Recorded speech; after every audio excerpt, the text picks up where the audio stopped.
Hello guys, good morning to all of you. जैसा कि आप लोग देख रहे थे कि एनाटॉमी का लेक्चर अपलोड कर रहे थे हम, तो लेक्चर 16 कर दिए थे। लेक्चर 16 में क्यूटेनियस नर्व हम लोग पढ़ाए थे। तो आज लेक्चर 17 में हम लोग जो पढ़ने जा रहे हैं वो डर्मेटोम्स पढ़ने जा रहे हैं। ठीक है, थोड़ा वीडियो लेट होने का कारण था, मेरा तबीयत थोड़ा ख़राब था तो मैं वीडियो अपलोड नहीं कर पा रहा था सही से। ठीक है, तो आज से आपका लेक्चर जो कंटिन्यू होगा वो कंटिन्यू रहेगा। ठीक है, आज से आपका लेक्चर, हर एक लेक्चर कंटिन्यू रहेगा एनाटॉमी का। ठीक है, और एग्ज़ाम भी आ रहे हैं बच्चों को, यूनिवर्सिटी एग्ज़ाम सुना जा रहा है कि एग्ज़ाम भी आ रहा है, तो आप लोग को सारे मेन टॉपिक अभी कवर करेंगे। ठीक है, एनाटॉमी का फर्स्ट ईयर के बच्चों के लिए। ठीक है, तो आज डर्मेटोम्स पढ़ेंगे। ठीक है, डर्मेटोम्स में क्या होता है ना कि देखो, आखिर डर्मेटोम्स एक होता है, एक मायोटोम्स होता है। तो आज हम लोग डर्मेटोम्स पढ़ेंगे। ठीक है, the area of the skin supplied by one spinal segment is called डर्मेटोम्स। ठीक है, जो एक एरिया, मान के चलो ये कोई पर्सन है, इसके कोई भी एरिया में जो सप्लाई कर रहा है, कोई भी supplied by one spinal segment. जैसे स्पाइनल सेगमेंट कहने का मतलब क्या हो गया, देखो जैसे C1 हो गया। ठीक है, हम लोग ब्रैकियल प्लेक्सस पढ़े थे, तो ब्रैकियल प्लेक्सस में क्या था, C5 C6 C7 C8 and T1। ये सारे क्या था, ये सारे नर्व निकलते थे। ठीक है, ठीक है, रूट वैल्यू है। रूट वैल्यू यहाँ से फिर जा करके ये क्या बनाता था, कोड बनाता था, ये ब्रांचेस बनाते थे। ठीक है, ट्रंक बनाते थे। तो यहाँ से देखिए, ये जो C5 C6 निकल रही है, ये क्या है, स्पाइनल सेगमेंट है। यही स्पाइनल सेगमेंट सप्लाई करता है किसको, जा करके बॉडी को। ठीक है, स्पेशल एरिया को। ठीक है, तो supplied by one segment is called dermatomes. A typical dermatome extended from the posterior median line to the anterior median line around the trunk. Posterior में देखो कहाँ से कहाँ ये टिपिकल डर्मेटोम एक्सटेंड कर रहा है, posterior medial line to the anterior medial line. ठीक है, इस segment is supplied by corresponding segment nerve. ठीक है, तो ये देखो अभी हम बताए ना कि जो ब्रैकियल प्लेक्सिस है वो C5 से ओरिजिनेट होता था, तो C5 से लेकर C8 और T1 तक। ठीक है, जो इसको ये तो सप्लाई का, ये क्या है, नर्व रूट है, स्पाइनल सेगमेंट। ठीक है, और ये क्या है, C1 से C7 तक वर्टिब्रा है। ठीक है, तो इसके करस्पॉन्डिंग ये चीज़ लिखा हुआ है। एक देखो, एक इसका करस्पॉन्डिंग ये हो गया, इसका करस्पॉन्डिंग ये हो गया, इसका ये, इसका ये, इसका ये। ठीक है, तो देखो, back muscle is supplied by the posterior primary Ramai and the limb bud arises in the area of the body wall supplied by the lateral branches of the anterior primary rami। ठीक है, ये हम आप लोग को एक BD84 देखिएगा तो उसमें डर्मेटोम्स में एक डायग्राम दिया हुआ है, उसमें साफा लिखा हुआ है कि जो बैक मसल्स है supplied by the posterior primary Ramai. जितना भी कंटेंट लेते हैं BD84 से ही लेते हैं, तो आप लोग टेंशन ना लीजिए। आप लोग अगर एग्जाम में आपको डर्मेटोम्स पूछा जाए तो आप लोग जैसे मैं पढ़ा रहा हूँ वैसे ही लिखना है। ठीक है, the limb bud arises in the area of the body wall supplied by the lateral branches of the anterior primary rami। ठीक है, अब देखते हैं, यहाँ पे बोल रहा है each limb bud has a cephalic and the caudal border known as pre-axial and the post-axial border respectively। देखिए, मैं आप लोग को एक डायग्राम दिखाता हूँ, एक मिनट रुकिएगा आप लोग। Here is my book। ये देखिए, आप लोग का डायग्राम दिखाता हूँ। ये अभी मैं बता रहा था ना कि जो बैक मसल सप्लाई करता है रीजन, देखिए ABC। ठीक है, ये इधर क्या है, पोस्टीरियर साइड है, ये वेंट्रल साइड है, ये लैटरल साइड है। जो लिम्ब बड है ना, उसको कौन सप्लाई कर रहा है, लिम्ब बड को सप्लाई कर रहा है। देखिए यहाँ पे लिखा हुआ है कि the limb bud developed from the area supplied by the lateral branches of the anterior primary rami. ठीक है, ये चीज़ लिखा हुआ है। तो ये जो आप लोग को अभी मैंने प्री एक्सियल और पोस्ट एक्सियल बता रहा था, देखिए प्री एक्सियल कहने का मतलब होता है कि ये देखिए डर्मेटोम्स है, ये क्या है, डर्मेटोम्स है। एंटीरियर रिसेप्ट एंड पोस्टीरियर रिसेप्ट, अपना जो हैंड है ना उसका एक एंटीरियर एक पोस्टीरियर रिसेप्ट। तो कैसे सप्लाई करता है वो देखिए, ये जो लाइन दिख रहे हैं ना, ये लाइन को बोलते हैं ventral line.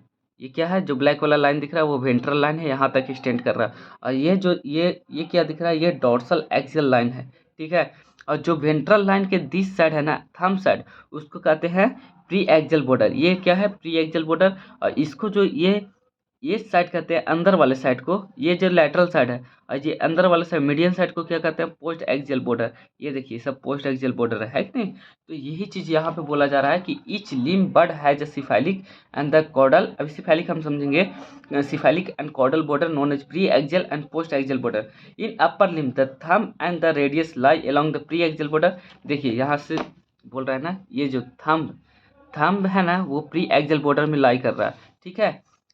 In upper limb the thumb and the radius bone की बात कर रहा है, lie along the preaxial border and the little finger and the ulna lie along the postaxial border.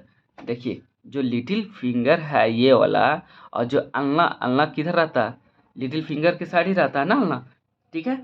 तो जो लिटिल फिंगर की तरफ रहता है, ऐसे देखिए इसका इसका ऐसे एक्सेप्ट लिया है, ऐसे भी लिया है, और इसका जो भी लिया है ना ऐसे लिया है, ठीक है। तो देखिए ये जो है ना ये एंटीरियर साइड, पहला क्या है एंटीरियर साइड वाला, ये ऐसे उलट के लिया है यार, मतलब ये आप लोग समझ जाइए कि कैसे लिया हुआ है। बंदा कैसे खड़ा होगा, एंटीरियर साइड आया, बंदा कैसे खड़ा हुआ कि पोस्टीरियर साइड आया, ठीक है। तो ये देखिए तो यहीं पे बोला जा रहा है कि pre axial border and postaxial border, समझ में आया। प्री एक्सियल बॉर्डर किधर रहता है, रेडियस की साइड, थंब की side, and postaxial border कहाँ रहता है, लिटिल फिंगर की तरफ, अल्ना की तरफ, ठीक है। अब देखो अब बात आ रहा है सिफेलिक वेन की। तो सिफेलिक वेन क्या है, cephalic vein is the preaxial vein of the upper limb, ठीक है। सिफेलिक वेन क्या होता है, cephalic vein is the preaxial vein of the upper limb, and एक होता है basilic vein, basilic vein is the postaxial vein of the upper limb, ठीक है। मिडी अब आता है median cubital vein. Median cubital vein क्या होता है, median cubital vein is the large communicating vein which shunts blood from the cephalic to the basilic vein, ठीक है। मीडियल क्यूबाइटल वेन से ही हम लोग क्या करते हैं ना कि इंट्रावेनस इंजेक्शन देते हैं उसमें, और उसमें से ब्लड को खींचते हैं, ठीक है। तो मीडियल क्यूबाइटल वेन कहाँ पे प्रेजेंट रहता है, ये देखिए आपको मीडियल क्यूबाइटल वेन मैं बताता हूँ। देखिए यहाँ पे ये देखिए मीडियल क्यूबाइटल वेन दिख रहा है ना, intravenous injection is given into the medial cubital when, medial cubital when में दिया जाता है। और ये देखिए आपको सिफेलिक वेन आप लोग को पता चल रहा होगा, दिखाता हूँ आपको उसको। ये देखिए एक तो इधर वैसेलिक वेन है और इधर एक सिफेलिक वेन है, ठीक है। तो ये चीज़ देखिए आप इस टॉपिक, ये जो चैप्टर है ना इसमें बस इम्पोर्टेंट ही आपको चीज़ बता रहा हूँ, क्योंकि एग्जाम में पूछा नहीं जाएगा, ठीक है। और इसको एग्जाम में जब पूछा नहीं जाएगा तो हम इसको क्यों नहीं, हम उसको जो भी मेन इम्पॉर्टेंट बात है ना उसको पकड़ें, ठीक है।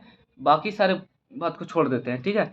तो जो मीडियन क्यूबाइटल वेन है is a choice for the intravenous injection for the withdrawing the blood from the donor, ठीक है। अब आते हैं लिम्फ नोड पे। लिखिए लिम्फ नोड पे आने से पहले एक चीज़ ये समझ लेते हैं कि जो डर्मेटोम्स हम लोग एंटीरियर सेप्ट में बताते हैं ये वेंट्रल लाइन है, और ये जो प्री एक्सियल बॉर्डर है, प्री एक्सियल बॉर्डर में देखो कौन कौन आता है, ये साइड ये जो ब्लैक वाला दिख रहा है ना लाइन, वेंट्रल एक्सियल लाइन, ये यहाँ तक आ रहा है। इसके जो इधर वाला रीजन है ना ये सारे प्री एक्सियल में आ रहे हैं, और ये जो इधर वाला रीजन है ना ये सारे पोस्ट एक्सियल में आ रहे हैं, ठीक है।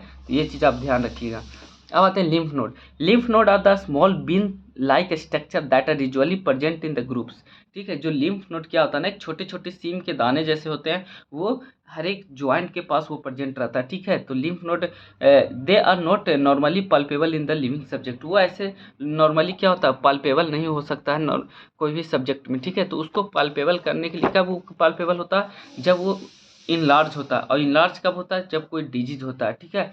तो however they are often become enlarged in the disease particularly by the infection और by the malignancy in the area from which they receive lymph, ठीक है। अब देखो बोल रहा है the main lymph node of the upper limbs. अब देखो कहाँ कहाँ लिम्फ नोड होता है, तो एक्सिलरी में होता है, axillary lymph node, this compromises the anterior, posterior, lateral, central and apical groups, ठीक है। अदर लिम्फ नोड कहाँ रहता है, इंफ्राक्लेविकुलर नोड में, डेल्टोपेक्टोरल नोड, सुप्राट्रोक्लियर नोड, कौन से रीजन में रहते हैं, medial side of the brachial artery at the bifurcation of the brachial artery. तो इस रीजन में सारे ये लिम्फ नोड आपको मिलेंगे। और जो भी डेड टिश्यू, जैसे कोई इन्फेक्शन हुआ, डेड टिश्यू आया, ठीक है, मार दिया उसको, फॉरेन बॉडी को मार दिया, अब वो फॉरेन बॉडी कहाँ जाता है, मारा हुआ फॉरेन बॉडी कहाँ जाता है, लिम्फ नोड के पास आता है, ट्रैवल करके उसको ट्रैवल करके लाया जाता है उसको लिम्फ नोड के पास, उसको डिस्ट्रक्शन करते हैं, फिर वो पता स्प्लीन में जाता है, वो पता नहीं दिस डैट करके उसको ख़त्म कर देता है, ठीक है। तो अपना बॉडी का बहुत सारे मैकेनिज्म है, ऐसे चलते रहता है। तो आज अपना ये चैप्टर ख़त्म किए, ठीक है। इसमें बस हम यही चीज़ बताए हैं कि जो भी इम्पोर्टेंट टॉपिक था वही मैंने डिस्कस किया है, ठीक है। तो इसको आप नोट्स बना लीजिएगा, ये काम देगा आपको, हर एक टाइम काम देगा, ठीक है। डर्मेटोम्स काम देगा, ठीक है, basilic vein, cephalic vein, lymph nodes काम देंगे। तो जो कल का टॉपिक हम लोग पढ़ेंगे, अब कल का टॉपिक देखते हैं क्या होगा। आई थिंक कल का टॉपिक क्यूबाइटल फोसा होगा और में जो अपना एक ये टॉपिक होगा क्यूबाइटल फोसा, कल का जो टॉपिक होगा क्यूबाइटल फोसा होगा। तो आप लोग ध्यान से इसको पढ़िएगा। ये जो क्यूबाइटल फोसा है ना, यही 14 नंबर में पूछा जाता है। 100% ये कह दे रहा है ना कि 101% ये गारंटी के साथ कहते हैं कि ये क्यूबाइटल फोसा एग्जाम में आएगा। तो आप लोग इसको अच्छे से पढ़िएगा जो बताएंगे, ठीक है। Thank you for watching my video. आप लोग ज़्यादा से ज़्यादा वीडियो को शेयर करो यार, क्यों नहीं शेयर हो रहा है वीडियो, ठीक है। आप लोग शेयर करो, अपने दोस्तों को बताओ, ठीक है। Thank you for watching my video.